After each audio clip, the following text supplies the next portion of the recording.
श्रद्धा और सबरी परिवार के सभी सदस्यों को मेरा नमस्कार। कई बार जीवन में जब हम लोग परेशान होते हैं, खास तौर पर तब जब हम स्वस्थ नहीं होते, शरीर में कोई पीड़ा हो रही होती है, कोई बीमारी ने हमें घेर रखा होता है, तो हम सोचते हैं, ऊपर वाले से प्रार्थना करते हैं कि हमें इससे मुक्ति दे दे, हम इससे जान छुड़ाना चाहते हैं, हमें ऊपर बुला ले। बहुत सारे अनेक इस तरह के विचार हम लोगों के मन में आते हैं। और आज का जो एक प्रसंग है, ये ऐसा ही एक प्रसंग है जिसमें बाबा के एक भक्त ने उनसे यही प्रार्थना की कि मुझे इस कष्ट से मुक्ति दे दो। इस प्रसंग के दौरान हमने कुछ चित्र इस्तेमाल किए हैं, जो चित्र हम नहीं जानते किसने बनाए, किसने खींचे, लेकिन हम प्रार्थना करते हैं कि वो जहां भी हो, बाबा उन पर अपना आशीर्वाद और कृपा सदैव बनाए रखें। और श्रद्धा और सबरी परिवार के सदस्यों के लिए भी बाबा से प्रार्थना है कि वो उनका सदैव मार्गदर्शन करते रहें।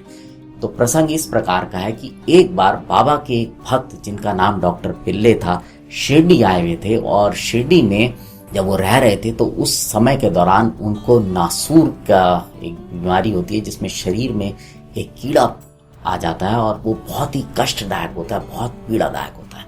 तो उनको पैर में नासूर हो गया था और वो उनको बहुत परेशान कर रहा था। तो उन्होंने काका साहब दीक्षित से बोला कि आप द्वारका माई में जाओ और बाबा को बोलो कि मुझे इस कष्ट से मुक्ति दे दें, मैं अपने कर्मों के फल अगले 10 जन्म में भी भुगतने को तैयार हूं। देखिए, यहाँ पे जो उन्होंने बात बोली, कर्मों के फल, यानी वो इस बात को समझते थे कि जो भी कष्ट और पीड़ा उन्हें हो रही है, वो कहीं ना कहीं उनके पूर्व जन्मों के कर्मों का फल है, जिसकी वजह से कष्ट और पीड़ा वो झेल रहे थे। तो काका साहब दीक्षित जब बाबा के पास गए और उन्होंने बाबा को जाकर डॉक्टर पिल्ले की पीड़ा और व्यथा के बारे में बताया, तो बाबा ने बोला, अरे क्यों अगले 10 जन्म में वो कष्ट भुगतेगा, जाओ और उसको यहाँ द्वारका माई में ले आओ। अगले 10 दिन में उसके पिछले सभी पुराने जन्मों के जो कष्ट हैं वो समाप्त हो जाएंगे।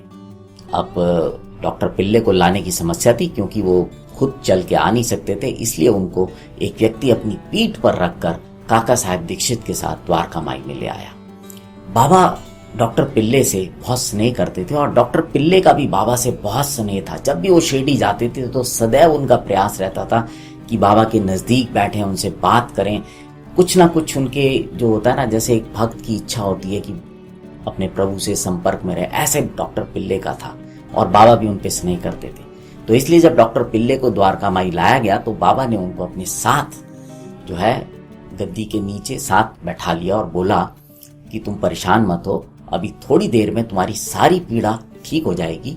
अभी एक कौवा आएगा और वो तुम्हें चोंच मारेगा और चोंच मार के तुम्हारे ये जो दर्द है, नासूर है, ये ठीक हो जाएगा। अब सब सोचने लगे, लेकिन अब सबको पता था कि बाबा जो कहते हैं वो सत्य होता है। बाबा तो कौवा कैसे द्वारका माई में आएगा और कैसे चोंच मारेगा, ये सब सोच रहे थे।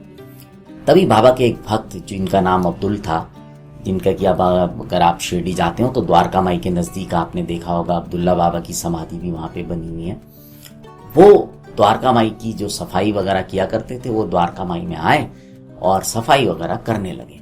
तभी अनजाने में पता नहीं क्या हुआ कि उनका जो पैर था वो डॉक्टर पिल्ले के उस पैर पे पड़ गया जिसमें नासूर था। अब वो पैर जो था वो सूजा तो हुआ था, और जैसे ही उस पे अब्दुल का पैर पड़ा, वो जो पैर में जो घाव था वो फट गया और उसमें से एक एक करके 7 नासूर के कीड़े बाहर निकले। और जब ये सब हो रहा था तो डॉक्टर पिल्ले को बहुत पीड़ा हो रही थी, वो चिल्ला रहे थे, लेकिन बाबा ने उनको सांत्वना दी। और जब थोड़ी देर बाद ये सब समाप्त हो गया तो डॉक्टर पिल्ले एकदम ठीक हो गए और वो वहां पर भजन गाने लगे। बाबा ने उनको घर जाते हुए उदी दी और उसको कहा कि इसको पानी में मिलाकर पीते रहना।